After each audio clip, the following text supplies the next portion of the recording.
Get in the bag. What did I say? Get in the bag. My sister. What about my sister? Tell me where my sister is now. The acting, the plot line. Do we really watch this for the plot or do we watch it just for entertainment? Now we're going to have to get into this Tyler Perry Part 2, Beauty in Black, from a therapist's perspective right about now.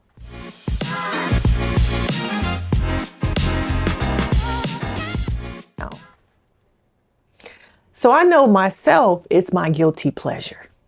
I don't watch it for plot lines. I don't watch it to be, to enhance how I feel about as a black woman. I don't. I watch it for the escape from reality, everything that is going on. Okay. And though there were times where I'm just like, it don't make sense, I kept watching. Okay. Now, if you are new here, I am Denise Brady. I'm a licensed marriage and family therapist, and we get into reality shows, a lot of Tyler Perry stuff, documentaries, all from a therapist perspective through entertainment. Y'all be educated. Okay. So make sure you hit that like, you subscribe, you do all the do's to support this channel. Now, Beauty in Black, like a lot of Tyler Perry shows, movies, plays, all of it leans into Black trauma. And I know this one was the exact same thing. And now we got part 1 last year. Now we come up to part 2. And do y'all think that part 2 was better than part 1? Okay. It wasn't really necessary. But, you know, a lot of me watching this show, I'm just like, wow, once again, we're seeing a lot of Black people who have to learn that in order to get love, you must first go through trauma. Okay. And let's look at some of these characters. Let's look at some of the things that happen, the unrealistic parts of it. Okay. Now, Kimmy, we're going to start with Kimmy. Because there is a constant depiction that women must go through pain, prosecution, heartbreak to find joy. Is there a way for Black women on these television shows to find joy without pain? And Kimmy is a prime example of putting yourself out there for other people, trying to just survive. Kimmy's a lot of people. A lot of y'all are Kimmy. As much as that character annoyed me over and over again, like, girl, shut up. Shut up and take the money. Okay? Only for her to be running, chasing, killing. For what? Your sister? And how many of y'all have put yourselves out there for siblings, for family members, to be slapped in the face? Okay. Because there are lots of parts where, you know, she was chasing her sister, trying to help her out. She took on the world. She took over the pimp game, the head of the pimp game, to rescue her sister. Only at the end for what? For me to tell her sister to shut the fuck up and take the money. Okay. And then Kimmy also throughout all these episodes, I'm just like, girl, at times you are your worst enemy. I need you to save yourself and stop trying to protect Angel. Stop trying to protect these other people. But sometimes we are so focused on we got to take everybody with us to the promised land. Everybody has to go with us. And for what purpose? Because we know them, because we have history with them, because it's the right thing to do. I hear a lot of people saying, but for what? Why do you continue to take people with you who sometimes can be left where they at? Now, this is just because it's a TV show, not reality. In this situation, I would have to choose myself. Sorry. I'm going to say I would have to choose myself over my sister because everything I'm going through. And then at the end, is he really rich? You really going to marry him? Prove to me that you rich. Girl, didn't I just save your ass? Shut up. Okay, I went through hell. I killed some people for you. I almost lost my life several times for your ass to what? Be sitting up here questioning me and my fiance. Okay. And then also, not only her sister, but taking Rain with her. I could not be friends with Rain. Because when you really think about it, it's because of her that I'm in this situation. If I had never saw you, you never found me in the bathroom crying, where would my life be? Where would it be? But instead, I'm Boo Boo the Fool. Fool me once, fool me twice, fool me 3 times, 4, 5, 6 times. I'm gonna have to do some thinking about my decision making and the boundaries that I have, because how long was Ray gonna be in that hospital bed? Oh, but it wasn't until the bag came up, that she was able to hop her ass out the bed and go be a witness to some money. Okay. Rain is about herself, and we have to recognize our friendships and relationships, their actions versus their words, and how we hang on to friendships whose actions show us they ain't shit, but our minds tell us I need to keep them because it's the only friend I got. She might ride or die. For what? What do you get out of it? These characters were also one-dimensional and stereotypical. Kimmy, okay, you got the evil mama. There's always an evil mama in all Tyler Perry stuff. Now, his stuff resonates with people because do y'all see yourselves? Do y'all see your family members? Is this what the Black community wants? To see stereotypical one-dimensional characters. Okay. Now, every time that old woman said, get in the bag. Oh, but let me take a step back. Not at the beginning, they had her smoking a cigarette riding the D.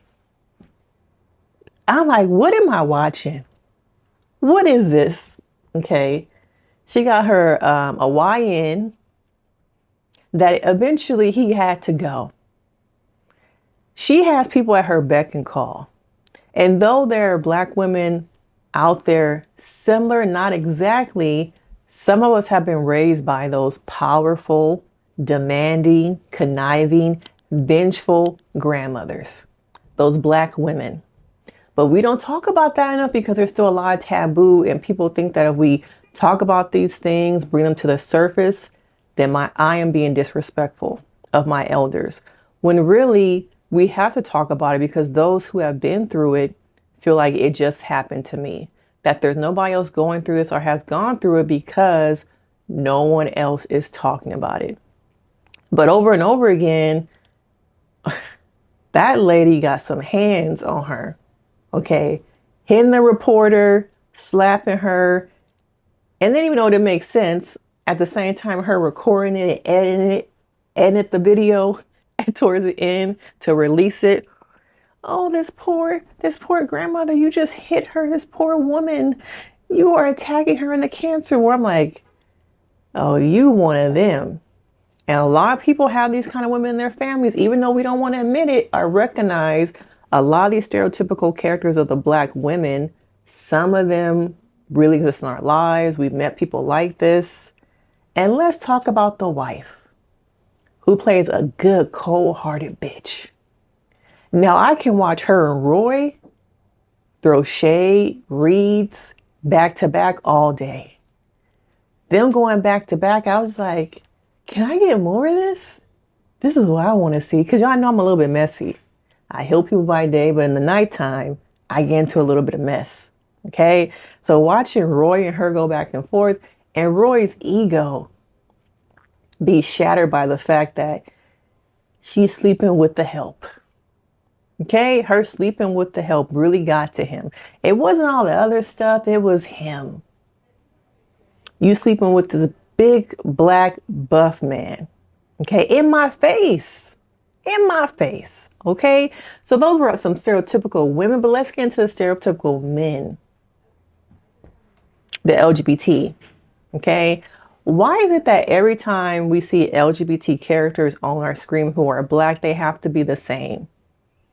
Outwardly sexual, sometimes flaming, doing drugs, caring about themselves, all over the place. It just reminds me more of how we have these one-dimensional stereotypical roles, and how can we outgrow them? We have the unavailable Black man. Her husband, Roy, is the unavailable one.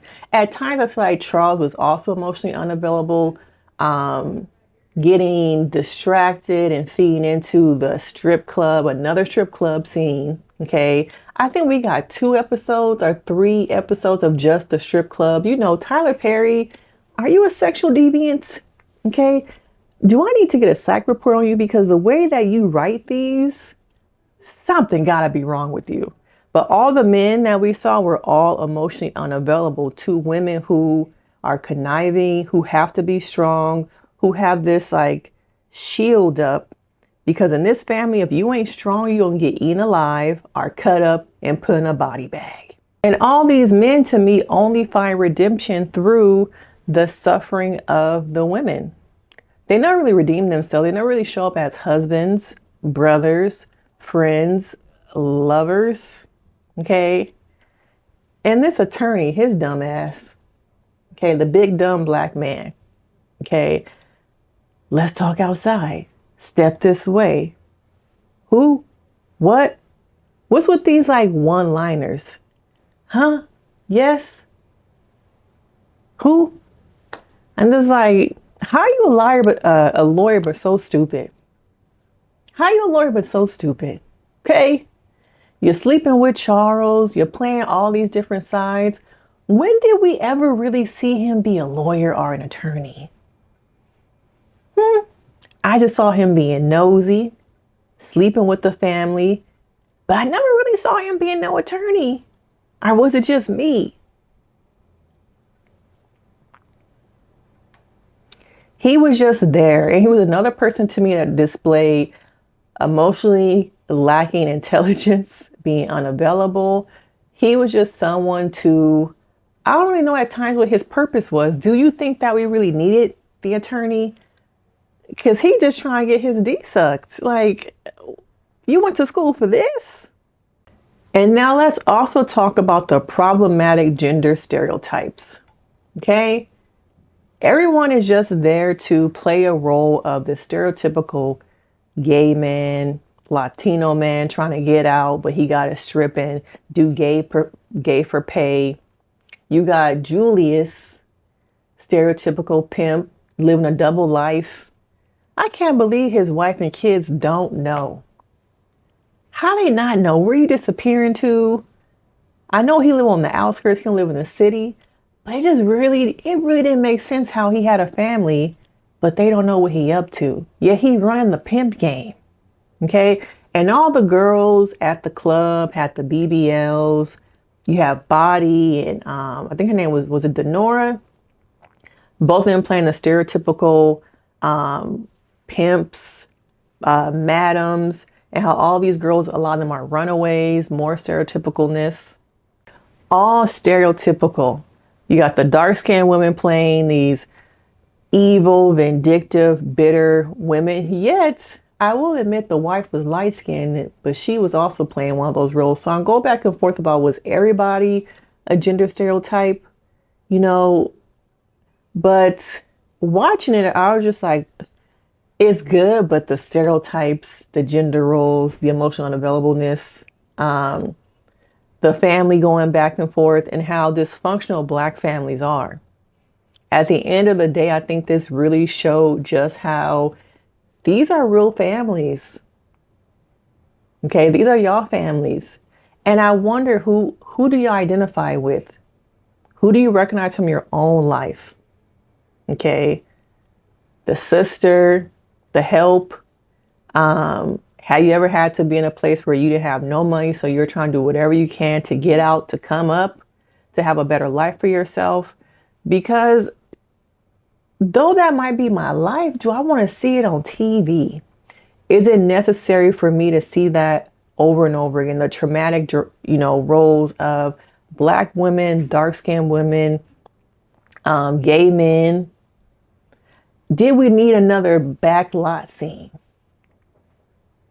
Though it was a little bit more toned down, okay, because we only saw him roll in, it still reinforced gender roles, okay? And the dark-skinned woman played the bitter people, angry, aggressive, while light-skinned women get the lead roles. Did you notice that also? Okay, why is it that, I want to say her name was Denora, okay? The madam played the negative pimp, while we got the light-skinned woman playing the wife, a bitchy wife, okay? But are we tired of seeing these stereotypical roles? So much stuff happens. Some of the standout things, Roy being pushed out a window, but the back part, the city don't even look real. Okay. We got Richard Lawson driving. My brother, why is he in the hospital? Now, I would say Richard Lawson was one of the better people with the acting skills. Um, he was on a vengeance. He didn't care who got in his way. He was going to kill, and everybody wanted the money. Everyone wanted that will. But do we think at the end he got the last laugh? Do we think that when the man was dying, the daddy, because he don't give a fuck about his children, okay, he said, I'm going to screw y'all over because y'all ain't shit. Okay. But to be honest with you, I was kind of thinking that every time that Kimmy walked out, I thought that her sister was going to sign them papers and fuck her over. Did anybody else catch that? I was thinking, okay, please go back into the room. Please go into the hospital room because your sister about to F you over. And though we left on a cliffhanger, could it still be? Can her sister still come back to fuck her over? This show is really about leading into Black struggle experiences and storytelling. It is. That's what it really is. Our stories will always be a struggle. Okay. Because if they're not struggles, then they get canceled. Okay. Look at all the shows that have been canceled. Insecure, Rap Shit, How to Die Alone, all the Black shows, Homecoming, all the ones that don't display narratives of toxic struggle storytelling, those to me are the first to go. It's almost as if we become, we're easily erased. When networks need an opportunity to show like DEI, diversity, oh, here's a Black show, a watered down Black show, okay? And we are the first to like, oh, budget cuts? Oh, we got to get rid of that Issa Rae show, okay? Let's give us more seasons of White Lotus. Let's give another white comedian another special. But oh, that Black show, it can go. Okay, we can cut the budget for that. All right, we can. Because what they really want is struggle stories, struggle narratives. Do people want to see the lighthearted, real life instances of Black women being successful, whether they're light skin, dark skin, fair skin? Do we think those storylines can exist? Is that what people really want to see? Because even though I'm into the mess and I enjoyed, okay, people getting shot up, the car driving over the cliff only to be hanging, and then the falling and the man still get out and show up at the club, that is true dedication to your job. Not only were you chasing Kimmy, the car went over a bridge, you got up and walked to the club and still had on that raggedy sweater. I can't make this shit up. Okay, I can't. It's just so unrealistic. Back road, private road. How many times did they have to practice them lines of private road, back road? Horace, Judge, what nurse? Doctor, let me in. We can't let anybody in. Why? Because we can't. Do you know who I am? Yes, I do.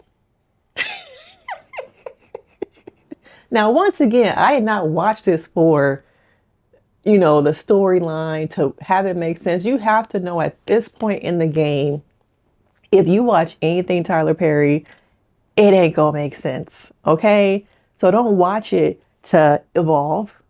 Don't watch it to heal your own trauma. Don't watch it because you can't wait to see where the story go because it's gonna get better. No. Watch it because you want to escape life, reality. You need something to just check out of, even though for some people I think it can be triggering because it is part of your life and what you have been through. But it is okay to just watch it to be entertained. And do you think that there is an absence of Black joy, Black successful stories on these networks? And will we ever receive it? Because at this point, there is more and more of other things, other people who don't look like us. And over again, we see networks such as Netflix, BET, running with struggle stories. Another layer of his shows is that it plays off of respectability politics. Okay, the Christianity, the gospel, the praying. You got to be a good little Christian, but at the same time, what these Christians be doing behind behind outside of, church. Just like that divorce movie he had, them church people, them church folks. Good Black people are religious. They're respecting of God. They're patient and willing to just pray. But Black people, bad Black people, are those who are overly ambitious, independent, and stray from traditional values. That's what you see in these Tyler Perry movies and shows. Good Blacks versus Blacks. And I feel like historically, we have been conditioned to be the good Black, not the bad. And I think even in respectability, looking at respectability politics in the media, who do you see getting more roles? Who do you see having more projects? Who do you see in the inner circle and elevating? Depending on who you ask, it might be the good Blacks. Okay, and the people deemed as bad Blacks, okay, do not get the same roles or attention as some of those other people. Back in the day, it might have been seen as like token Blackism, things like that. But I think there's a lot of respectability politics in these Tyler Perry shows and how people move up and how these shows continue to get network deals, story runners, showrunners, storytellers at the baseline of what? Good versus bad. We don't embrace in these shows. I don't want to say we. I feel like a lot of times these narratives are not embracing the diversity in Black people, that we are multifaceted, that we can play different things, different people. We have to play the same struggle narrative, that Black women can only get joy through pain. You must first go through the gates of hell, okay, and then walk on glass, and then walk on nails to eventually get a man who loves you. Only for what? Him to cheat, have baby mamas, go to jail, have a RICO case, be a pimp, okay? I think we need more authentic, diverse Black stories. Okay, there used to be shows like this. I feel like the Shonda Rhimes of times, some of those Black show writers, there was an era where we got more diversity, Black storytelling from different perspectives. But now it feels all one note. Even when we had Queen Sugar, it showed different layers of community, culture, living somewhere different, trying to have a farm and the different experiences. It wasn't so much trauma based. There was trauma, but I feel like it was layered. And I feel like these shows nowadays are so one-dimensional that there is almost like in the budget, we don't want that. There's no room for that. Play this woman who's being beat up. Okay, play this woman who used to be a pimp, who does drugs. Okay, and her kids are at home playing by themselves. Yeah, we want more of that. Give me 5 seasons of that. So we grow up seeing and learning that we can only be one-dimensional. And I want to know from you guys watching this, as entertaining as it was, as funny as it was, did you watch it with a purpose? Or did you just want something to just like eat some popcorn too, drink some wine, have some drinks on a Friday night? Okay. Was there any aspects of these stories that you feel like brought successful Black people together? Are we craving complexities, joy, authenticity beyond stereotypes? Or are we just going to be to a fault? The same struggle Black woman, the same light skin versus dark skin. And that last scene, do you think he really gonna marry Kimmy, or do you think the sister gonna fuck it up? Okay, because we can go deep, but we can also be entertained and have fun over here. Okay, but y'all know I'm gonna watch season 2, right? I never said I wasn't gonna watch it. All right, but let me know your thoughts, because of course we can get into it. Make sure you hit that like, you subscribe, and I will see you in the next video. Bye.